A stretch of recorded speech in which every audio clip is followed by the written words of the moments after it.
What's up, y'all? We back at it, man. We got the latest chapter of Ultimate Exorcist Kiyoshi Chapter 32. But hey, look, man, I knew this was going to happen. I knew Nehan was going to show up and he was going to be ready to play. But I did not expect him to show up the way he did. Man, yo, best moment of this whole chapter. And there was some goated moments in this chapter, but Nehan stole the damn show. Shout out to Jack Joe as well, man. Yo, I'm really enjoying this series, man. I'm loving the Black Parade. Hopefully, hopefully this series survived the Shonen Jump axe, man. Because I feel like they got the axe out there just swinging that shit, ready to connect with a series. And hopefully it's not Kiyoshi. In fact, let it be something like, I don't know, Kill Blue or you know what I'm saying? I'm a fan of that series. I like it, but, you know, if that got taken out, I wouldn't be upset. I'll be upset if they get rid of Ultimate Exorcist Kiyoshi. But we're about to get into this chapter. Make sure you subscribe. Hit that bell for all notifications, man. Let's try to get this to 100 likes. I would greatly appreciate it. With that being said, let's get into the chapter, man. You got this amazing color page with Kiyoshi as well as Akuri. You know, they're both on the cover and they're standing side by side. And I don't know about y'all, man. This is a dope-ass page. Even though it felt like this page had nothing to do with the overall chapter, that panel just looks cold as hell. That's a poster right there. I don't know, man. Plus, I just think Kiyoshi design is dope as hell. Now, take away the piercings on the face, and then his design will be goated, in my opinion. Right now, it's cool. It's like an 8 out of 10. But you take away the piercings, you know, with the eyebrows and above the eye, the loop ring, it'll be a 10 out of 10, in my opinion. But, you know what I'm saying? I'm just not into those type of piercings. You know, that's just my style, you know. But, yo, you have it where the chapter starts off where it left off, where you have your boy Hijiri like slicing through that demon arm that's coming out of the gate, and that shit just, oh my gosh, that joint look cool. And just how serious he looks right there, like how his face looks like, yo, this is nothing to me, man. I do this shit every day. I'm an exorcist. This is nothing. You got it where the other knights are looking and they're just like, yo, damn, this guy's amazing. Like, yo, look what he just did. And then we got one of the demon lords, the one who actually caught a body in the last chapter. You got it where he's observing and he's like, yo, you know, these cross paladins are bad news for real. He was like, yo, I'm so glad I didn't get hit by that. So obviously he would have been wiped out by that attack had, you know, Hijiri sent it in his direction. But he's looking and he's a little shocked. Then he looks at the guys that's on the ground around him, you know, the exorcists that are around him, say, yo, well, I'll just take care of these guys and I won't worry about any of the, you know, cross paladins. And you got it where he's gearing up and he's about to attack. And you got it where the paladin that, you know, blocked his attack with the shields in the previous chapter, he says like, yo, he's putting a lot more power behind his attack now. I don't know how I can stop it. But then you have it where old girl shows up, Kyoka. She shows up and she instantly stops his punch with one hand. And I'm not gonna lie, this panel looks goated as hell. What'd I tell you? Any character with the eye patch on is going to be deadly. Like, you don't mess with those type of people. It's to the point now, even in real life, I see someone with an eye patch, I'm like, yo, I'm not going to fuck with them. I'm not going to do anything to upset that person. I don't know what they're capable of. I'm gonna go that way.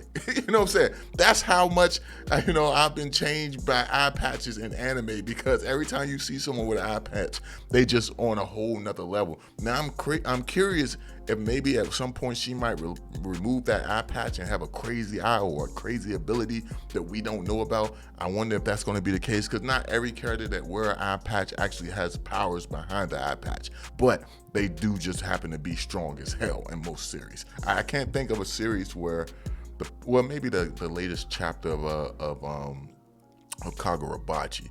That guy, well, he was talented though, but you know, he still got taken out. He had an eye patch. But anyway, you got it where she stops this, you know, this demon lord blow with one hand. She calls him a vulgar creature, you know, what she says, what vulgar behavior. And she's like, yo, you're a demon lord. You know, you're pretty strong. Shouldn't you be attacking someone a little bit more stronger than you, instead of trying to attack people who are weaker than you? Like, that doesn't seem right. And then you have it where, you know, she punches him. She grips his fist for one. Then she punches him back. Then she just throws a kick and says, get punished. And the kick takes the man head off. Like, yo, and want a kick that sent them flying.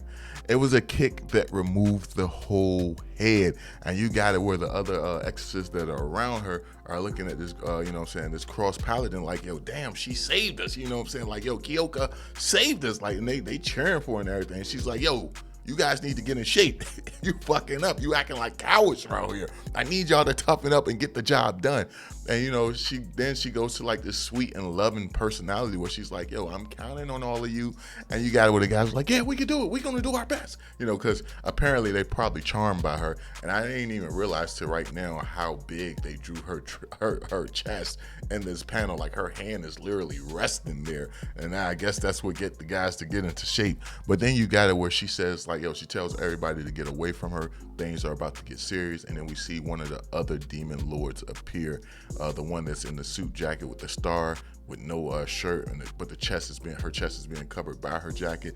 And like I said in the previous chapters when we first got introduced to these, what they call the 13 lords, I said her design was sick as hell. But you got it where she's about to face off against Kyoka, and Kyoko doesn't seem to be worried, but she does tell her men, like I said, to get out the way because she stayed there in the way. But she has such a carefree look, and it's just like, yo, damn, I really want to see what happens. Now, this series is doing the thing where it's getting you very amped to see the battle of these cross paladins, because it seems like everyone's gearing up to face off against a demon lord, but then it's jumping away from it right when it gets to the part where you want to really see what happens. So I hope they don't do a thing where we don't actually get to see the outcome of the battles, where it jumps back to these moments and then the battle feels clear. You see them standing there. They might be a little battle scar, but overall they defeated their opponent off screen. I really hope that's not the case. Please do not let that be the case. But anyway, you got it where the demon lord with the 6 eyes appear in front of the little girl with the big axe. I can't think of what her name is. I got it up on the screen right here, but I can't think of what her name is. I can't find where I had it at. But anyway, I can't remember what her name is. But you got it where he says like, yo, I came here seeking out a warrior because of the presence I felt, but then I see nothing but a little girl. And you have it with the little girls looking at her like, yo, a little girl? Shit, we're all hardcore fighters. And you just got this cold panel where she's standing there with the battle axe, and you got 3 exorcists standing behind her with you know, you got one with a bat, one with some gauntlets on, and the other one holding 2 mini axes. And next thing you know, you got it where all 4 of them go to charge this demon lord. And I ain't gonna lie, this panel looks crazy. The demon lord, since it has 6 eyes front and back, total of 12 eyes to be exact, you got it where he's countering every attack that these guys is throwing at him, and he's managing to push them all back. Of course, 3 of these exorcists are coughing up blood, but the girl with the battle axe, she's still the only one who hasn't really been hurt that badly. But at the same time, you got it where this demon lord is giving her praise, saying like, yo, you know, I apologize for calling you a little girl earlier. You are very powerful. It probably took you years to acquire this power. So to help you out, I'm gonna put you out your misery. And he kind of showed her respect, but at the same time, it still was an insult. I don't know how I would feel if my opponent said something like that to me, because I feel like it's disrespect, but at the same time, it is, you know, like I said, he did compliment her, but he's going in for the final strike to take her out. And then that's when you have your girl Akiri. She jumps in. They call her the Gate of Hell girl, and you see that she shot some type of blast towards, I'm guessing like some kind of holy water blast towards this demon lord to help the girl with the axe get away. Next thing you know, you have it where this demon lord, he's kind of pissed that she interfered, and he's saying to himself like, yo, I dare you interfere in my battle. Then he goes straight after Akiri, and he's about to try to take her out. He grabs her by the neck, he's choking her out. Then next thing you know, when he goes to pierce her with his pitchfork, because he's carrying like a pitchfork, which is crazy. I'm surprised her brother didn't jump in to help her out. I figured he would have been the one to save her. But you see like this demonic or flaming hand come and grab this demon lord and like throw him in the opposite direction. It actually, you know, this demon hand just actually saved Akiri. And you got it where you just see this figure in the smoke and fire and flames, and you got it where it swings all the way in front of a girl Akuri, and it turns out to be Nehan. And he says like, yo, from this point on, you'll be fighting us. So your boy Nehan is taking on a demon lord by himself. Now, it looks like Nehan himself has somehow merged with Jack Joe, and they became like this ultimate fighter together. And I'm not gonna lie, it's crazy because I never was a fan of Jack Joe design, but the way it looks merged on Nehan's body, the shit look cold as hell. And he's holding like some type of trident, and you got it where Akiri, she's looking like, yo, that voice, is that Nehan and Jack Joe? So I wonder when this get animated, will it have like a dual voice like Dragon Ball Z when they do fusions, or will it be just one of their voices, like just Nehan talking or just Jack Joe talking? I'm very curious how it's going to turn out, but I'm not gonna lie, this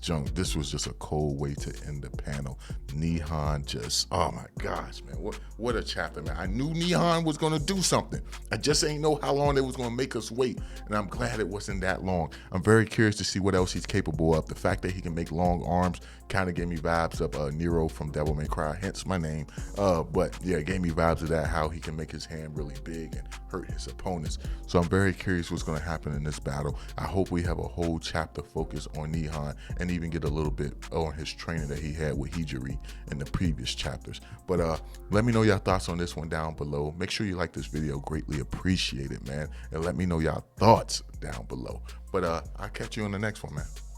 Peace.